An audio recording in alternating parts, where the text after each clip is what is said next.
وشهر رمضان الذي أنزلت فيه القرآن. ماہ مبارک رمضان کے 12ویں دن کی دعا.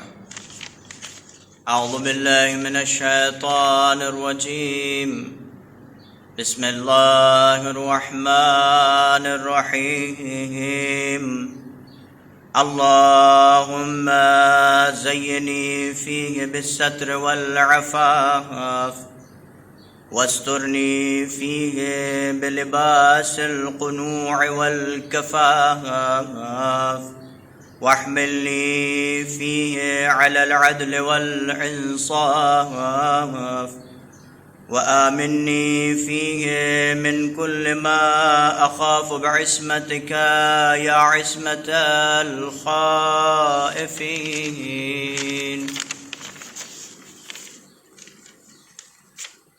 پروردگارا، مجھے اس مہینے میں پردہ پوشی اور پاک دامنی سے آراستہ کر، اور مجھے کفایت شعاری اور خودداری کا لباس عطا فرما، اور اس مہینے میں مجھے عدل و انصاف پر آمادہ کر، اور اس مہینے میں مجھے ہر اس چیز سے امان دے جس سے میں خوف زدہ رہتا ہوں. اے خوف زدہ بندوں کی پناہ گاہ. ناظرین گرامی قدر، خدا ستار العیوب ہے، گناہوں سے پردہ پوشی کرنے والا ہے. خوشا بحال اس انسان کے، اس شخص کے کہ جو انسان اپنے گناہ اور اپنے عیوب پر نگاہ رکھتے ہوئے اپنے گناہ اور اپنے عیوب کی اصلاح کرنے کی کوشش کرتا ہے اور دوسروں کے عیوب سے پردہ پوشی کرتا ہے. اس لیے کہ دوسرے کے عیوب کو لوگوں کے سامنے ظاہر کرنا اور ان کو فاش کرنا غیبت کی اقسام میں سے آتا ہے اور غیبت کے زمرے میں شمار ہوتا ہے.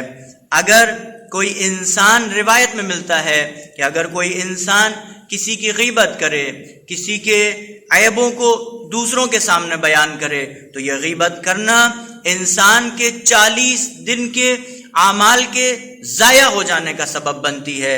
یعنی ایک غیبت انسان کے 40 دن کے اعمال کو ضائع کر دے. اس لیے انسان کو شہد کی مکھی کے مثل ہونا چاہیے جو کہ صرف پھولوں پر بیٹھتی ہے، اور مکھی کی طرح نہیں ہونا چاہیے جو کہ صاف اور خوبصورت جسم کو چھوڑ کر صرف گندگی اور زخم پر جا کر کے بیٹھتی ہے. اس کے بعد ہم پڑھتے ہیں، پروردگارا مجھے کفایت شعاری اور خودداری عطا فرما. ہم دیکھتے ہیں کہ اس دنیا میں بہت سارے گناہوں کا منبع اور ماخذ لالچ ہوتا ہے. جو انسان لالچی ہوتا ہے وہ دوسروں کے حقوق کو ضائع کرنے کا سبب بنتا ہے. اس لیے ہم پروردگار سے طلب کرتے ہیں، پروردگارا ہمیں کفایت شعاری اور خودداری نصیب فرما. حضور پاک صلی اللہ علیہ وآلہ وسلم ارشاد فرماتے ہیں کہ قناعت ایک ایسا مال ہے کہ جو کبھی بھی ضائع نہیں جاتا، جو کبھی بھی فنا نہیں ہوتا، جو کبھی بھی برباد نہیں ہوتا. اس کے بعد ہم پڑھتے ہیں، مجھے عدل و انصاف پر آمادہ کر دے. ناظرین گرامی قدر، عادل کون ہے؟ عادل کسے کہتے ہیں؟ عادل اسے کہتے ہیں کہ جو واجبات کو انجام دیتا ہے اور محرمات کو ترک کر دیتا ہے. لیکن اس سے بڑھ کر عدل کی ایک تعریف ہمیں یہ ملتی ہے، وضع کل شیء علی محلہ. ہر شے کو اس کے اپنے مقام پر رکھنے کا نام عدالت ہے. یعنی اس کا مطلب یہ کہ اگر ہم دیکھتے ہیں کہیں مسجد میں جاتے ہیں تو ہم چپل اپنی کہیں پر بھی ادھر ادھر نہ ڈال دیں، بلکہ ہمارے پر لازم ہے کہ جو چپل رکھنے کی جگہ ہے اس جگہ پر چپل کو رکھیں. اگر ہم مسجد میں جاتے ہیں تو سجدگاہ کو اسی جگہ پر رکھیں جو سجدگاہ رکھنے کی جگہ ہے. اگر ہم مسجد میں جاتے ہیں تو دعاؤں کی کتابیں، تسبیحات اور جتنی بھی چیزیں ہیں ان کو اس جگہ پر رکھیں. یہ ہے عدالت کی حقیقی مثال اور حقیقی مصداق. عادل انسان وہ ہے کہ جو ہر شے کو اس کے اپنے مقام پر اور اس کی جگہ پر رکھتا ہے. اس کے بعد ہم پڑھتے ہیں، پروردگارا ہر اس چیز سے کہ جس سے میں خوف زدہ ہوتا ہوں، جس سے میں ڈرتا ہوں، پروردگارا اس سے مجھے محفوظ فرما اور مجھے اس خوف سے نجات دے دے۔ ناظرین گرامی قدر، اس دنیا میں ہم بیماری، ہم وبا، ہم زلزلوں سے ڈرتے ہیں، پروردگارا اس دنیا میں مجھے بیماری، وبا اور زلزلوں سے محفوظ فرما۔ قبر میں ہم تنگی قبر سے ڈرتے ہیں، ہم وحشت قبر سے ڈرتے ہیں، پروردگارا مجھے قبر میں تنگی قبر اور وحشت قبر سے محفوظ فرما، اور آخرت میں پروردگارا ہم تیرے عذاب سے ڈرتے ہیں، پروردگارا ہمیں آخرت میں اپنے عذاب سے محفوظ فرما۔ پروردگارا ہماری دعاؤں کو اپنی بارگاہ میں شرف و قبولیت فرما، اے خوفزدہ بندوں کی پناہ گاہ۔ وآخر دعوانا الحمدللہ رب العالمین۔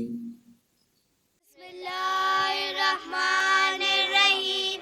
اللہم کل ولیک الحجۃ ابن الحسن صلواتک علیہ وعلی آبائہ فی ہذہ الساعة وفی کل ساعة ولیا وحافظا وقائدا وناصرا ودلیلا وعینا حتی تسکنہ ارضک طوعا وتمتعہ فیہا طویلا۔ محمد وآل محمد صلوات۔